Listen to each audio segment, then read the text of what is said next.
Welcome to Lecture 8, the Standard of Consumptions.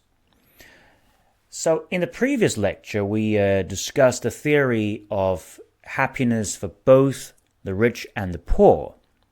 Remember we said that, happiness is a direct result of contentment, whereas contentment is partially driven by consumption. Not all of it, okay? And the consumption-led contentment is also short-lived, because desire is endless and human beings are always looking for new ways to satisfy growing wants. Now, for the rich, the ancient sages recommend that the rich people need to be able to recognize their consumption capability and learn to be content with their consumption. For the poor, on the other hand, we first investigated the nature of their psychological struggling, which is the lacking of social standing and honor. We then learned from the ancient sages that the true social standing and honor do not come from material wealth or titles, but from personal virtue. And further, at the highest level of consumption, virtue should be for virtue's sake, and it shouldn't be a practice simply for the purpose of substituting wealth and social position. So a truly happy and free man, if you like, should be able to generate happiness from the seeking of truth. And this is the highest principle of happiness. But as we have also emphasized many times in this course, the traditional Chinese culture and teaching is very practical. On the one hand, it aims to lift human development to the highest level using the highest ethical standard.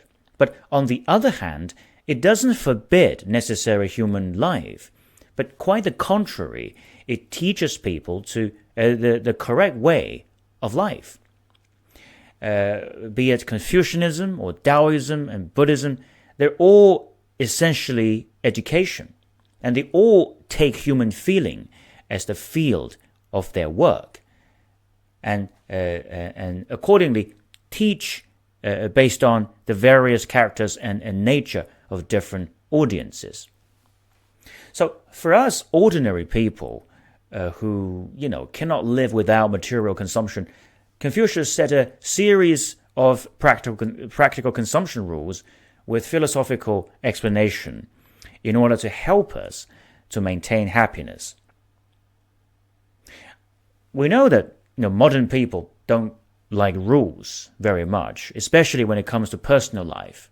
But as long as we give it some thought, we will realize that rules are not designed to constrain us. It only makes us free from unnecessary suffering.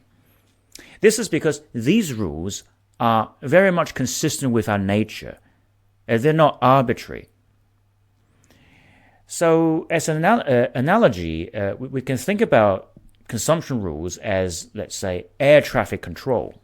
Okay, so the air traffic control tower usually direct pilots' flight operation based on a number of indicators, including busyness, altitude, speed, the weather, the emergency situation, etc. Right?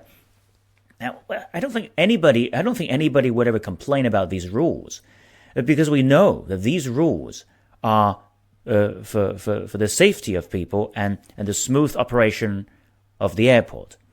Without air traffic control, the airspace would be, would soon turn into a chaos and I guess a graveyard.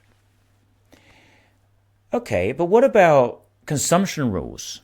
Well, the logic is very similar. We need consumption rules not because we like to constrain ourselves, but because we don't want to hurt ourselves. Now, you might ask, wait a minute, how can we possibly hurt ourselves by consumption? Well, that's a great question to ask. A Chinese proverb describes the situation very vividly, which says, people never turn back until they bump their heads on the wall, and never cry until they see their own demise. Well, I think this is, nicely proved by many wars and multiple financial crises in recent decades. A financial crisis is in fact a result of bad consumption pattern. There's no doubt about that, and we have talked about it a number of times. I mean, yes, we could blame the toxic derivatives that were difficult to price, but it is eventually and ultimately the endless wanting of bonuses and wealth that led to the creation of these toxic derivatives in the first place. And what is the motivation of wealth? Well, consumption.